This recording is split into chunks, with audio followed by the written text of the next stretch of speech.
and gentlemen, it's time for hacking, or what is it? I cracked the hacker myth. Can you clap for them?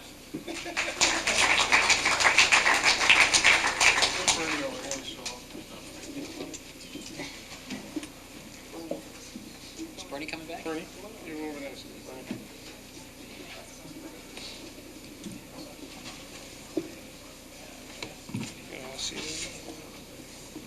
Well, I'd like to thank you very much for showing up to this panel discussion on cracking hacker myths, a scientific study to find the real story.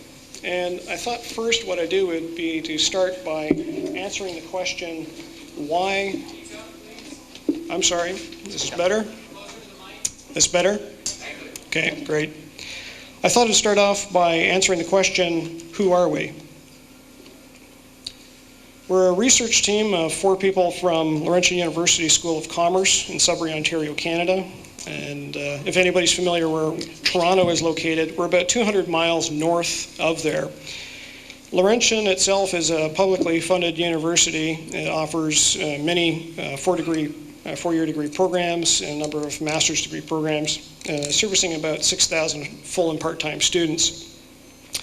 As you can see in the picture, something characteristic about Northern Ontario is lots of bush and lots of lakes.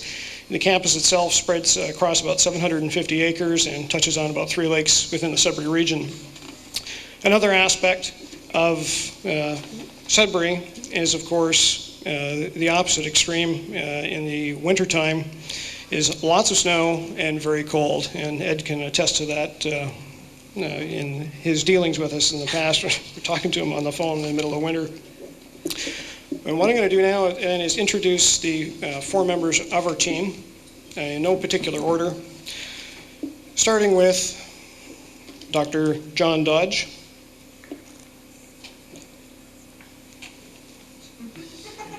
It's Microsoft, don't worry about it. He lies on his side all the time. Yeah. John, like the rest of us, see things from a very different perspective than the norm. And just a little bit of background on John, so you have an idea who he is, name to the face here. John's a business strategy and e-commerce at Laurentian University. He's been involved as a management consultant and serves on board of directors of various business and nonprofit organizations. And he's also on the editorial board of the Business Strategy and Environmental Journal. Previous to that, he had a life, I guess, as somewhat of a real job, we think, as the vice president of a very large mining and development company, and he's also a CEO of a venture capital firm. Next one, Yana, thanks. This is yours truly. Aside from leaning against trees and swatting mosquitoes, I'm a recent graduate of the MBA program at Laurentian. I've got 12 years experience in the field of IT, in particular information technology, customer relationship management. I'm also a recognized contributor to the Information Technology Infrastructure Library created by the Center for Computer and Telecommunications Agency in the United Kingdom. My goodness, that's slow. This is Yano. Yano is just completing his BCom degree at Laurentian, and he plans on eventually getting a degree in IT management at master's level. His interests include cooking gourmet meals and hamster keeping, and apparently he eats a lot of cheese and suffers from download rigor mortis. Next we have Dr. Bernadette Schell, also known as Bernie S. This is our version of it. And Bernie is an internationally recognized expert in human resource management and has been recently appointed as director of the School of Commerce at Laurentian. She's an accomplished author and well respected in the fields of pornography community standards, franchise legislation, and stress management. And she's also the recipient this year of the Research Excellence Award from Laurentian.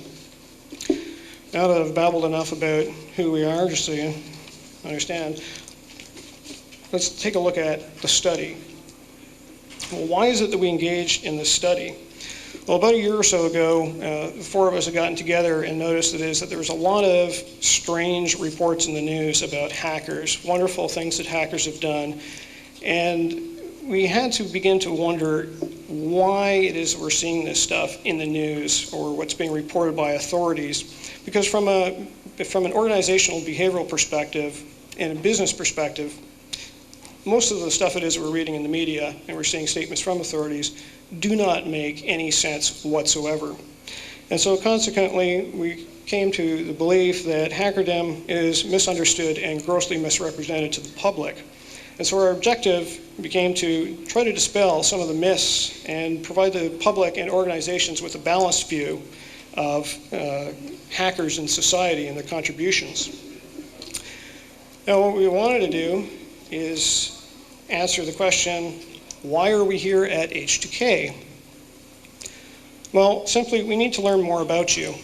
Over the last year, we've talked to numerous hackers around the world, and the response, contrary to the depiction by media, is that you guys are very helpful. And you've done your utmost to provide us with resources, contact names, supply us with as much information as you can.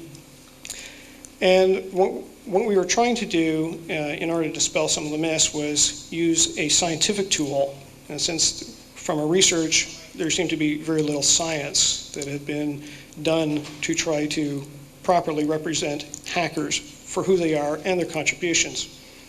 So consequently, we've devised a survey, and some of you have conceded to engage in the survey, and we've tried to ensure it is a complete anonymity.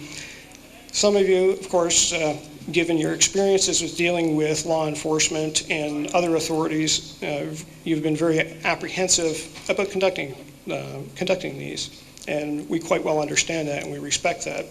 So we thought we'd come to H2K and meet you in person and see if it is we could encourage you to engage in the study.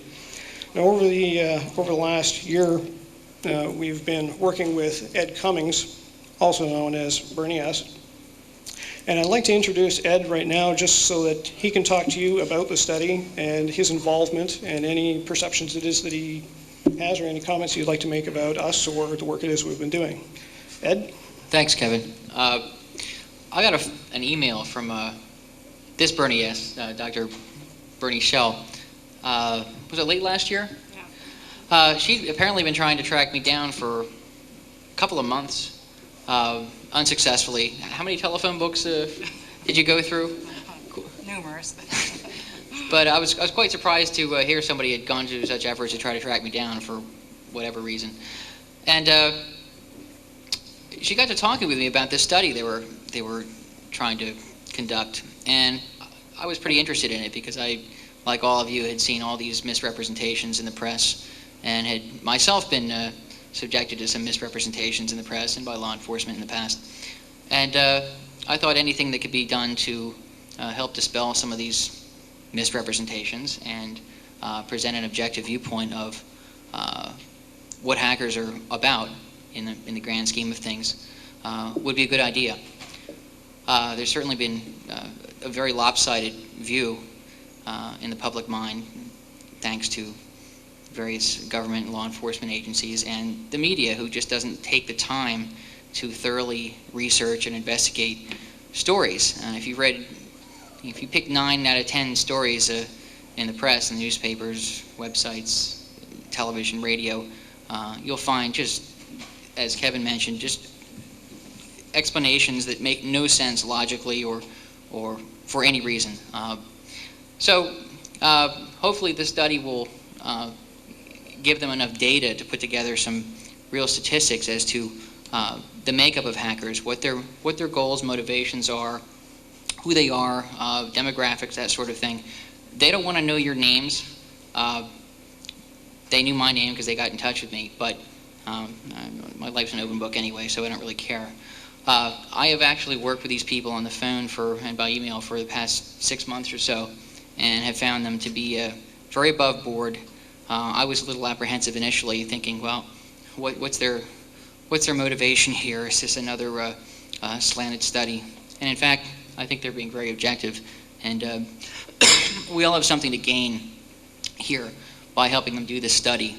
So I would strongly encourage anybody here to stop by their table near the hallway here, pick up one of their surveys, maybe even concede to being interviewed by them for, 10 or 15 minutes? Yeah. Just a short talk. They don't have to know your name. They're particularly interested in people who have been charged with, quote, hacking-related crimes. But basically anybody who would represent themselves as a hacker, maybe to a friend or a trusted colleague sort of thing. So all I can do is tell you, after dealing with these people for months, they're really above board. There's nothing underhanded about what they're doing, and they're really striving for utmost in objectivity in the study. So I guess I'll hand this off to Bernie or John. Okay, well, before we continue in the presentation, we wanted to present something to Ed. We've been working away with Ed now for a long time. And you get me a t-shirt, that's fine. And a t-shirt. He's happy with the t-shirt. Over the course of the winter, we were talking to Ed on the phone, and quite often we were talking to him. One time anyway, he was trying to assemble a space heater because the floor in his room was quite cold. I thought it was cold at my house, and then they told me it was like 30-some below zero where they were, so. Yeah. So, anyway, we decided to get you just a small token of a space heater. That would have been nice. It's all right. There we go. There we go. Should I look at this now? Yeah, we'd really like to embarrass you right now, so you can go ahead and. Oh, that's nice. Very nice. That's for your ice. That's for your iced tea. Oh, okay. And socks to keep your feet warm. Okay. Well, thanks very much. I'm touched. Thanks, Ed. We I'll appreciate drink it. out of this now.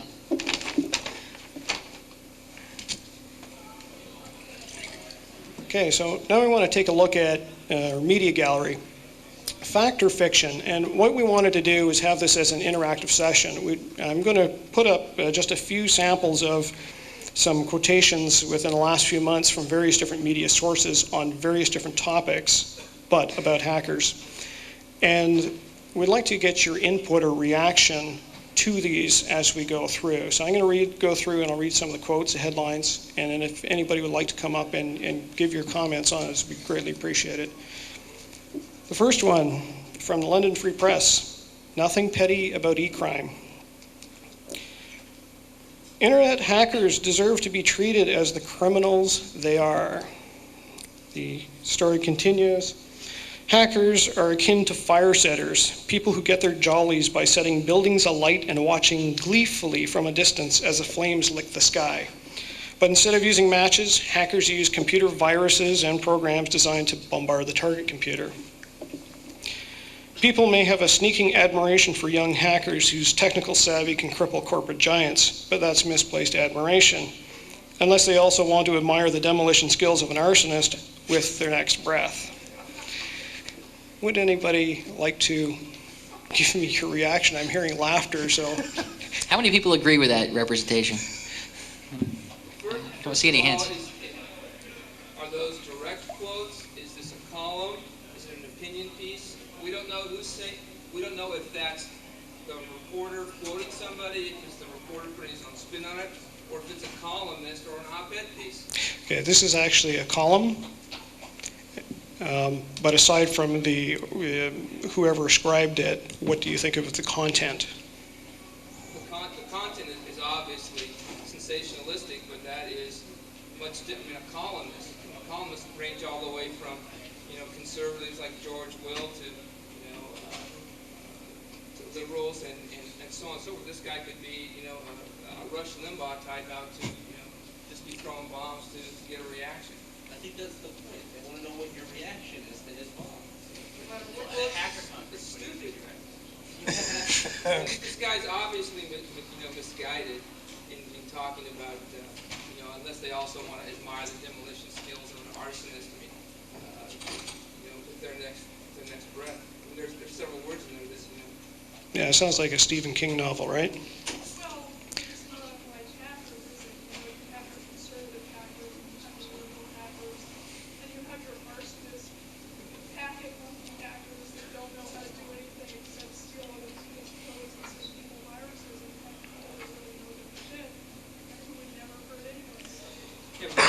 this guy, it sounds like from the, and we could accuse you of doing the same thing. We've only seen selected quotes here. You know, three paragraphs out of what was probably at least a 700-word column. Yeah, I had, okay, that's fine. You know, it does sound slanted, but it sounds like from these three pieces he's painting all hackers with a pretty broad brush. Okay. My first reaction to the second, especially the second piece, is I think that's a pretty good description of the guys who ran distributed anonymous attacks on Yahoo and eBay.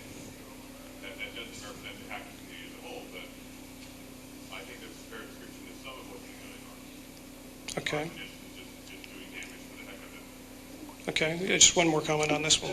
That's the main problem with media that I see. They group us up into one large group. There's a whole spectrum of hackers. There's people that don't know anything. They're just using some program that someone made to find exploits that someone uses. See, I used to follow the media.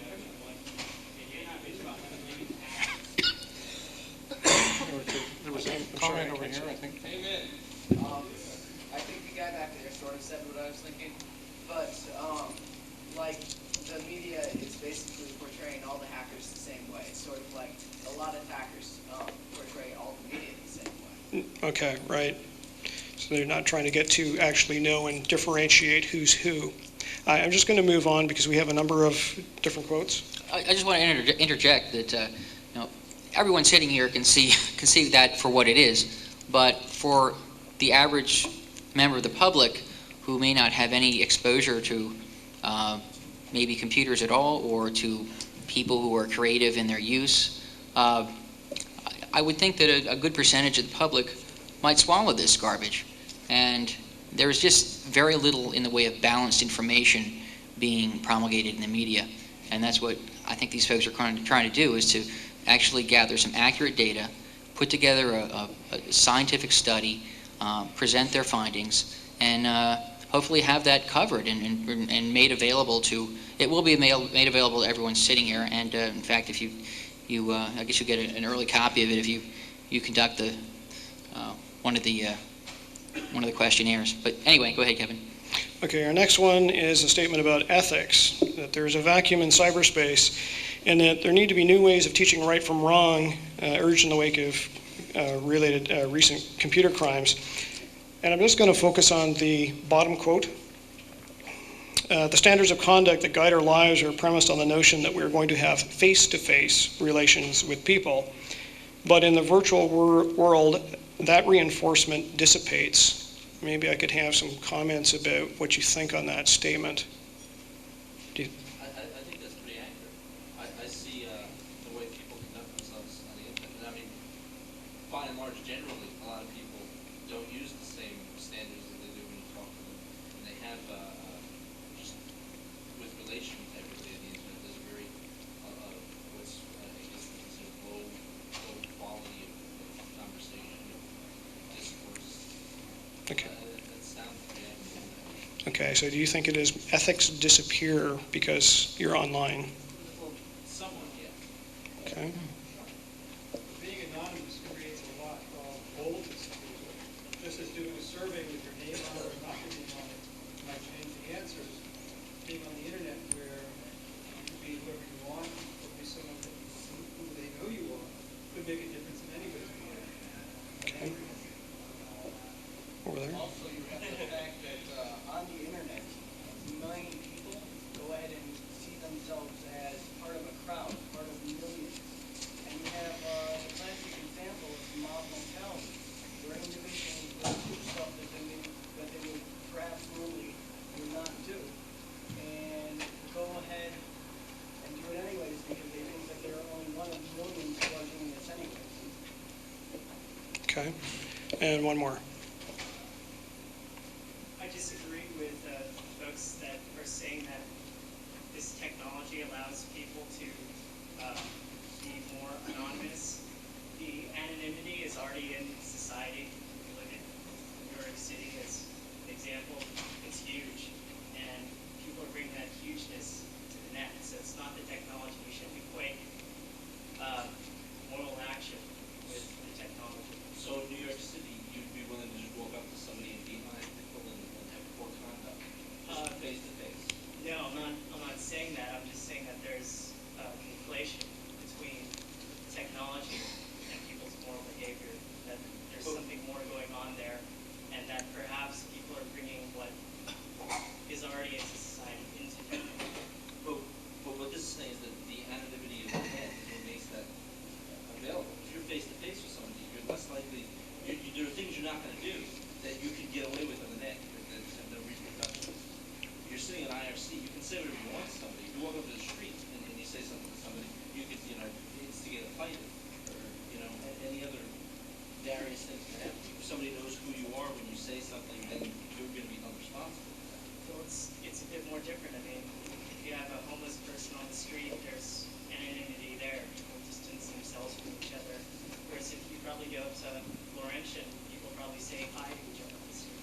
I have a question before we continue. Can you hear in the back when somebody's making the comments up to the front? It probably, I think, if people wouldn't mind to come up to the mics when they're, or mic here, we only have one. Yeah, we're missing some good discussion. There's two here. I'd like to interject something here. I came in late, so excuse me if this has already been answered, but the study that you're doing, did you get a grant to do this? Or are you doing this all just, on spec, as it were, and where are you going to publish it?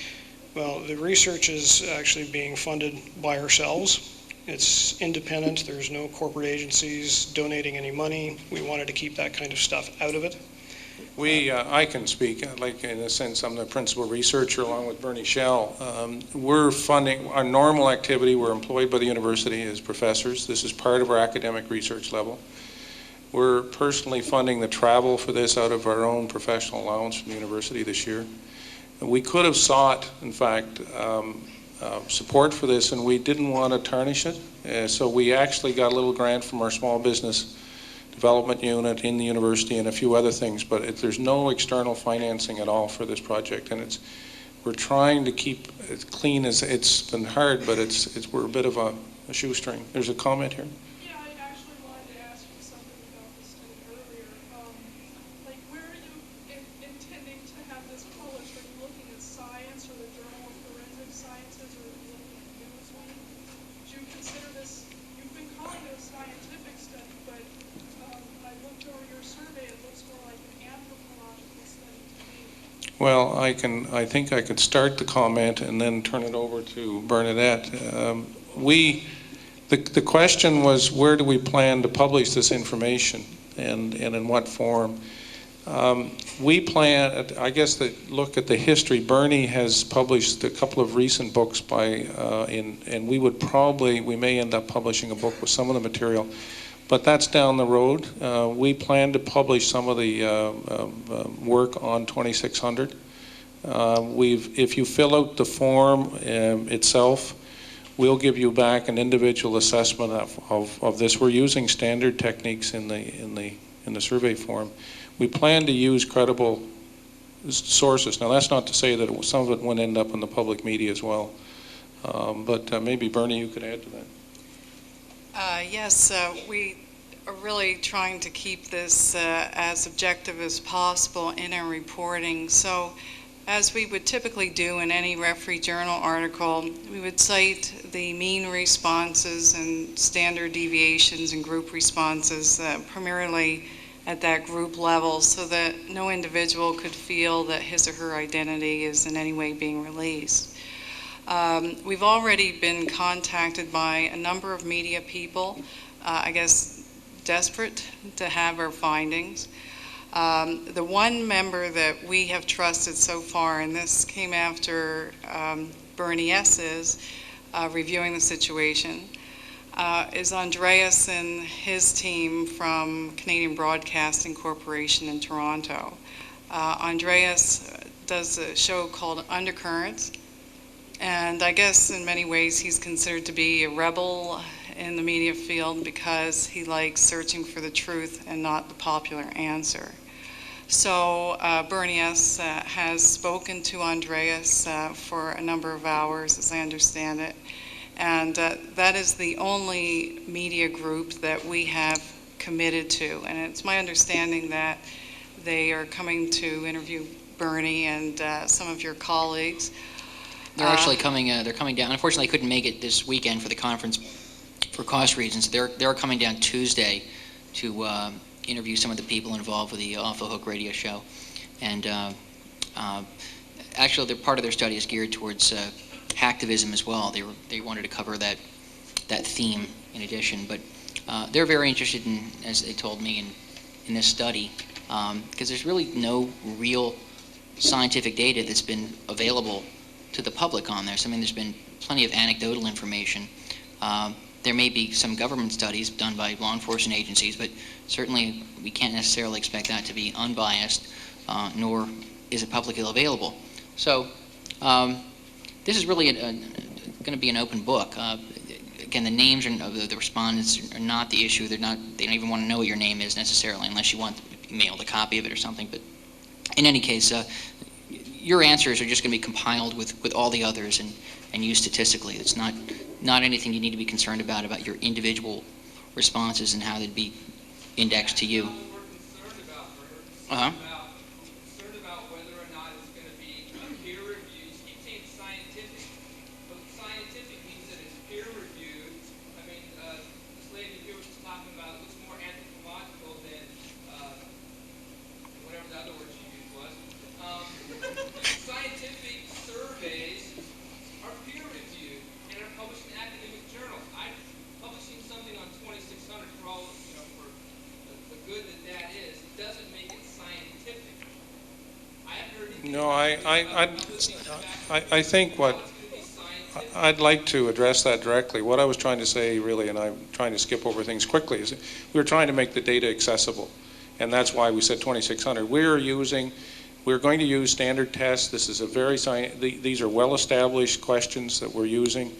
We're going to use good statistical tests on it. They'll have to be peer reviewed. We had, in fact, before we could even deliver it here, we had to get this approved by the University Ethics Committee before we could deliver it here. So we have to go through hoops, believe it or not, before we can even administer this survey, and it's satisfied that it's being ethically done, and the data is going to be properly dealt with once we get it back home. And that if we say it's confidential, we have our own ethics review people to say, what are you doing? I mean, it's part of this academic community in Canada anyway, and they take it very seriously. I don't know if I'm answering your question, but I'm trying to. Everything you just said, real quick, no doubt that you're going to treat the stats good and everything. Two questions. One, how do you qualify who you're talking to? Who at this con is a hacker? Because they say they are. And number two, how many people are you surveying roughly? I think that the way to address it, the best way to get back accurate information is get as many people as possible to fill out the survey form. If we do have 10 quacks fill out the form, then we got bad data. If we get a couple of hundred people here that we still have the 10 quacks, it's not going to skew the data. It's a concern of ours, so we really need your help. If you want to have a legitimate profile of what as one person said earlier, they felt, the way I interpreted it, that this isn't a homogeneous community. This has some black hats and has some white hats and some good people and some bad people. And there's a different variety of people, and I think we have a special group here, and we have to make sure we get a good cross-section, not just a few people. And that's the only way it'll turn out nicely. I don't mean to take too much of the time. Okay, I think what we should do is just hold off for. We have a question and comment period later, and if anybody wants to stay after between 6 and 7, there's no other panel discussion during that time. If you want to talk to us, that'd be great. I just want to move on. We have a couple other interesting ones just to look at to get your idea on. If you want to put both of them up there, Jana. An excerpt from Corporate Espionage from Ira Winkler makes a statement that almost all hackers are little more than nuisances. And he notes that there's only about 200 hackers in existence in the world, and that only these are computer geniuses. Any comments on that? Can you come up to the microphone or shout really loud? What are you guys saying as a hacker? It's a scientific study, and you have some expected results, and you're going out there and trying to see what's going on. What are you suggesting a hacker is, and then what are you trying to collect and measure about the hacker? It seems like hacker is just overused, and that it's time to maybe let the public have that word and then figure out what we really are, because they have a preconception of a hacker as a computer criminal, and that's the popular, it seems, definition. And is that what you're trying to measure? Is what the computer criminals, I guess, psyche is, or are you trying to measure the computer enthusiast? I think that probably you have a lot more computer enthusiasts replying to your survey than hackers. Yeah, what we'd like to do actually is get feedback from all of those groups, and we do note that there are many groups identified. Hackers, term crackers is used, script kiddies, whereas dudes, and there are different behavior sets that people can identify that people that are whereas dudes have specific activities that they like to focus on, and we'd like to understand why they focus on those. What makes them tick? Why do they like to do that? What is the benefit that they provide for society? How do they function? What you guys call hacking for the purpose of the survey? It's like if you're calling a scientific study into hacking, you must have some notion as to what hacking is. How do you know the respondents are those people? Okay, we do have some questions in there to try to differentiate people based on the type of activity that they engage in. And then what we can do, we'll be doing some statistical analysis based on some of those responses to see where it is we have groups line up. I've been in consultation with Eric Raymond to get his feedback and others in the hacking community as to differentiation techniques for hackers versus every other group. One of the key elements that people seem to misunderstand, and authorities and media seem to misunderstand, is the notion of intent. You think of a lot of lawyers that have been involved in these cases would really focus on intent, because intent is what differentiates whether or not you've intentionally committed a crime or accidentally committed a crime, or even if a crime was not committed. So yes, we do have some questions in there, but I won't spell out to you exactly what they are because we don't wish to bias any of the study results. I have a comment on the slide real quick. Okay. Pretty well known that, is Dr. Zoom here by chance? Damn. Pretty well known that he likes to say stuff that helps promote himself to sell his services. Especially the hacking monkeys that he's repeated for about 5 years now. The comment about 200 people able to find vulnerabilities. That's a load of crap as witnessed by Bug Track. I quite agree in your comments. Actually, having gone through his book, I did not find any references to support any statement that he had made. But I thought I'd introduce it to see what people's perspective was on the subject, since he was actually, I guess, a speaker back in '94 at Hope Convention. Yeah, we had him for entertainment value. We had him in '97 at Beyond Hope. Okay, Yana, can you move on?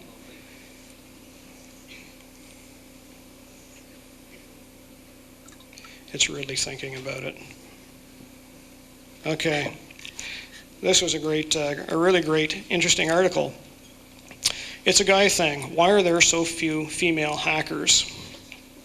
It says, in fact, ask anybody who purports to know, from National Geek expert John Katz to MIT cyber researcher Sherry Turkle to Michael Stilwell, author of A Portrait of J. Random Hacker. It's unanimous. Hackers are male, scruffily male, as they finish.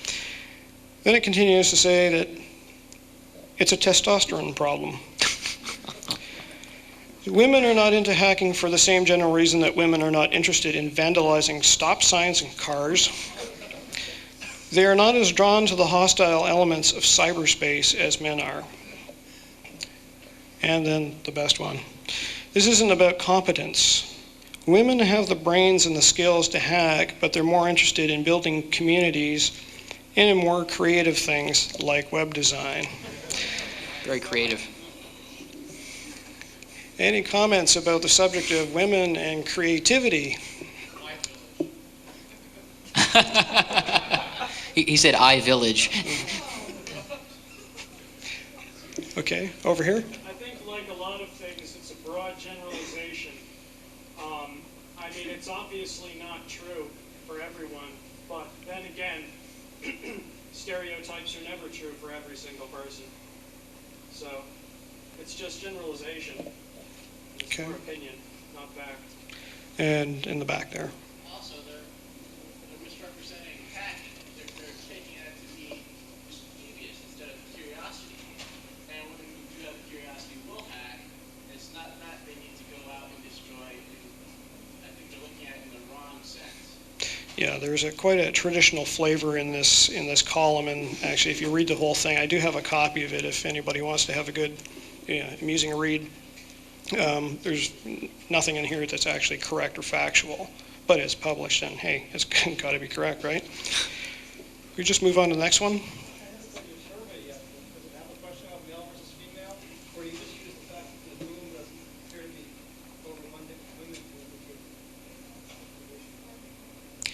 The question was whether or not we have, if we're checking any statistics on males versus female in the populace. Yes, we are. We do have questions with regards to that. I think Eric had told me it is that the guesstimated stat was about 15% were women. And I sense you were laughing at the last slide. When I look around here, it seems like, for whatever reason, you sort of have an idea. They were laughing at the second part of the slide, the reason why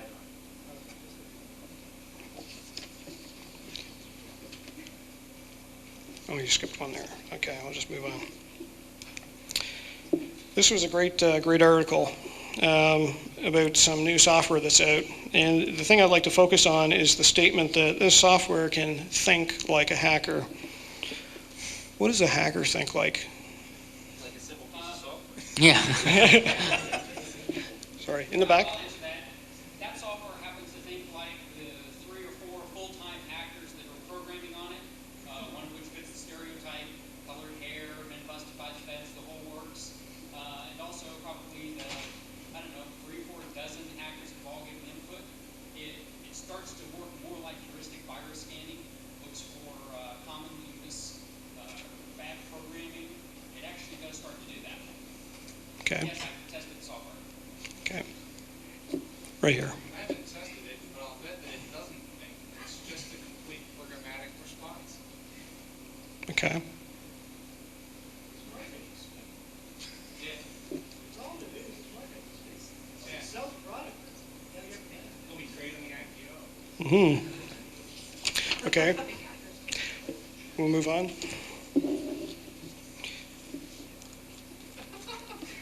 We'll move on a little bit better here. Get it up. There we go, finally. Okay, paroled hacker Kevin Mitnick advises CIOs to hire hackers. Now, in this article, says, I have real-world experience in circumventing security measures. This is Kevin speaking. Companies are more interested in experience than education. Kevin also argues, according to the article, that some computer crimes are committed out of intellectual curiosity rather than the desire for personal gain, adding, just because someone has been arrested for hacking doesn't mean they are criminal. So, partway through the article, it's sounding fairly positive that it was trying to come across as balanced. But then, of course, we move on to the next. As Ken Ammon, founder and CEO of Network Security Technologies, states, if you're never going to hire a hacker, you're never going to catch a hacker. Before bringing hackers into the home office, CIO Magazine reports there are 4 items CIOs should seriously weigh. Firstly, comments about a background check. It says to never assume that background work has ever been done if the hacker candidate has held other corporate positions. In addition, be aware that security companies are often hesitant to have outsiders speak with their customers. So interesting focus about a statement about hackers. Just because there's been one there, it's just assumed that if you were a hacker, then you could have never, ever been looked at by a corporation. The next comment is that they make is about certification. Most hackers who hack for illegal purposes would not take the time to become certified. Therefore, if a hacker candidate is certified as an information security professional or a systems network administrative professional, it's a good sign the hacker does not have illegal intentions. Okay, I'm seeing a lot of reaction to that. I'll let you all comment on just 2 more here. Topic of ethics. Background checks and resumes do not offer any insight into an individual's moral makeup. A face-to-face meeting with a prospective penetration tester provides a feel for the morals and intentions of the candidate. And lastly, leveraging existing staff. If hiring a hacker is still not an option, there are classes often taught by the FBI, CIA, and NSA that can teach employees the ins and outs of hacking. Any comments? Open to the floor. Yes, over there. You can't teach that. Okay. Way in the back. You certainly can teach that hacking. The FBI does in fact teach people to do that, and they actually succeed at places. The fact is, these questions. I mean, it's silly to talk about hackers. You want to ask those questions of anyone you're hiring.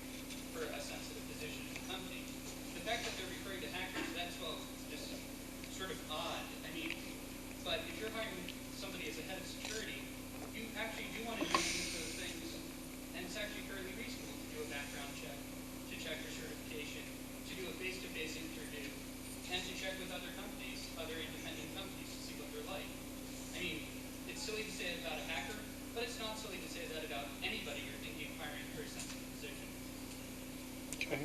rebuttal. Being a hacker is more of a mindset. You can't teach a mindset. But the corporation's not worried about a mindset attacking their company. The corporations are worried about hacker in a sense. When they say hacker, they mean somebody who's going to specifically try certain things to attack their network or whatever they think they're going to do. They're not using the word hacker to mean people that have our mindset. They're using the word hacker. I think you're thinking that they're making us out to be people that can just teach how to break into the system. When really they're just using the word hacker to mean people that aren't us. When you learn how to break into a system, there's only so many things you can learn at one point in time. You're going to have to teach yourself eventually. And to do that, you're going to have the mindset. But once you teach yourself, can't you just teach that to someone else? Can't you take somebody and give it enough time, show them everything you know about computers? Still, I mean, it's more just some of the parts. Okay, can we have another comment here? Being a hacker is also an intellectual curiosity. There was someone on the high school hacking panel that he said, well, he got in trouble because he just tried password and password for printing. It's that desire to just see, will that work? But you don't teach somebody that. That's an internal desire that people have. And I think that's probably what makes them hack. Not a skill, but a quest. Okay.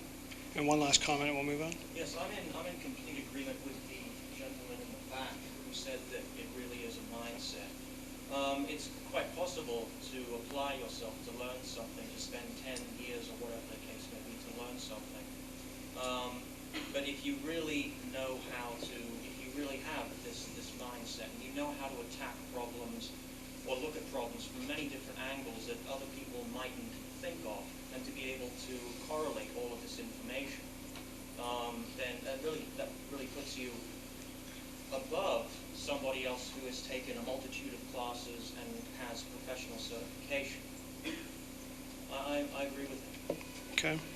I'm just going to move on because we're just getting close to running out of time. This was a recent article in the Globe and Mail. Hey, babe, want to come up and see my hardware? And it begins with, at a recent San Francisco sex party, I found myself kneeling rather rapturously at the feet of 3 charming naked men whose level of arousal seemed unimpaired when our conversation suddenly shifted from pornographic fantasies to the implementation of the web server program Apache on offshore computers. I'll leave that one wide open. I won't read anything more from it. It's a variety. They're providing a profile, a cross-section of different media articles. But in this case, I don't know how it is they got from topic A to topic B. Offshore porn site. That could have been it. You know, of course, that there's an H2K orgy happening about 4 blocks. I guess we'll have to note that.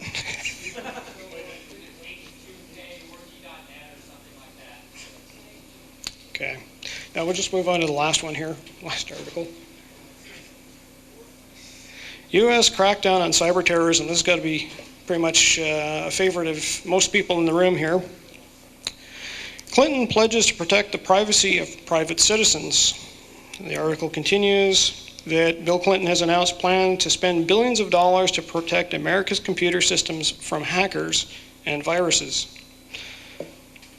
And finally, there's never been a time like this in which we have the power to create knowledge and the power to create havoc, and both those powers rest in the same hands.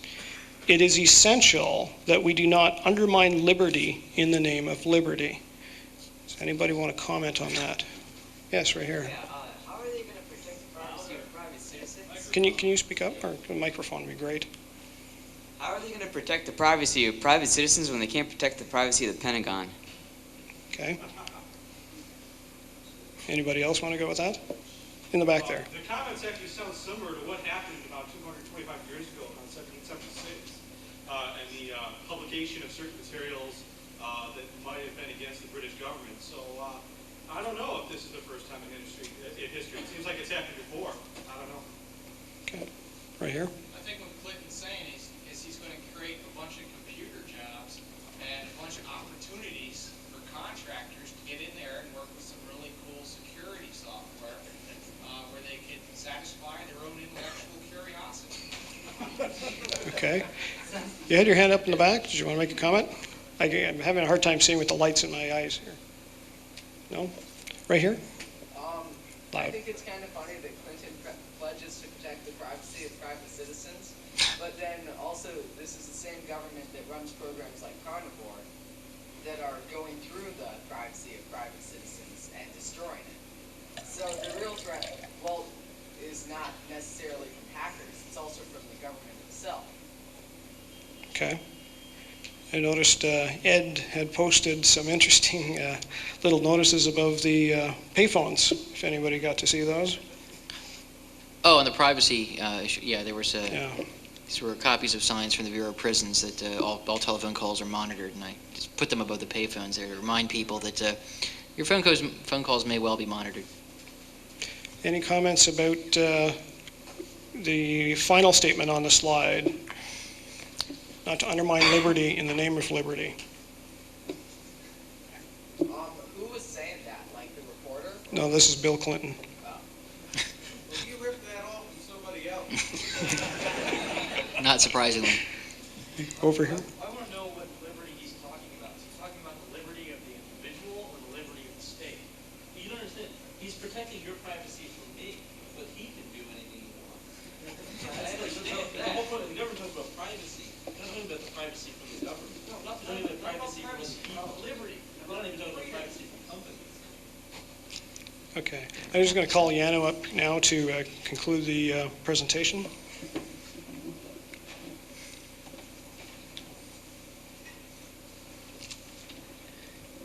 Oh, it's hot up here. Okay, so like Mr. Dodge said earlier, we need your help. We need as big a sample set as we can, and without your help, this thing is pretty much going to die. So far, we've had a great response. I've talked to a lot of people up in the networking room, a lot of interesting conversations, and everybody has been great. And actually, we were afraid that our survey was too long and people weren't going to finish it, but so far everybody who has started has finished it, and we're very pleased about that. The other thing is the T-shirts. We've really been getting a good reaction with these T-shirts. Wherever we've gone, people have looked at us. They've either smiled or sneered or something, but we get a reaction nonetheless, which is good. The T-shirts, we're selling them for $20. If you do a survey, we'll give that T-shirt to you for half price, $10. And if we're also doing interviews, and if you book an interview as first come first serve, we'll give that T-shirt to you for free. But we only have a certain amount of slots for interviews available, so book one. That may sound kind of chintzy, but frankly, basically they're paying for these out of their own pocket. So it's not like a corporate giveaway where a company can just give you a T-shirt and it's no big deal. This is they spend a lot of money putting these shirts together themselves out of their own pockets. And then I'll open the floor for questions now. If any comments or questions you didn't get answered on so far in the presentation. Thanks.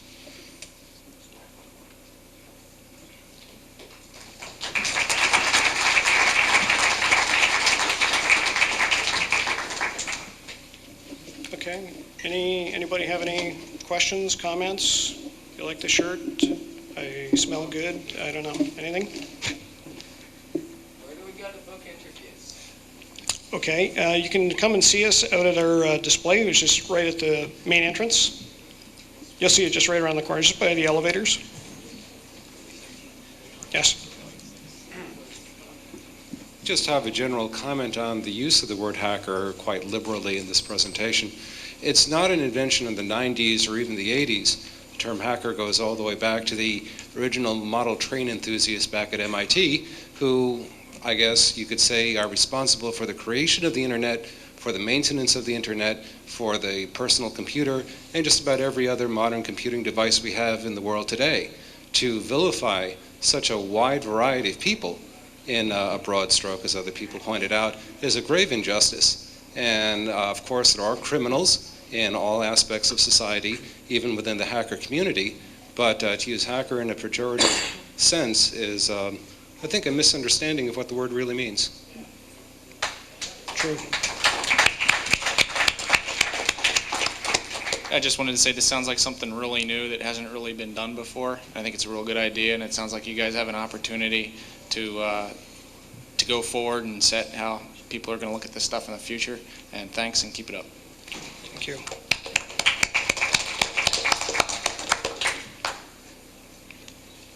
Anybody else? If you have any questions, please feel free. Come and see us. We'll be around till Sunday morning, probably about Sunday at noon. So you can come and see us.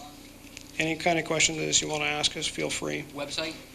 And the website is posted on the back of the shirt, as well as on our display, and we have some information sheets that you can take with you if you like. So will people be able to conduct this survey, or actually participate in the survey online? That's correct. Okay.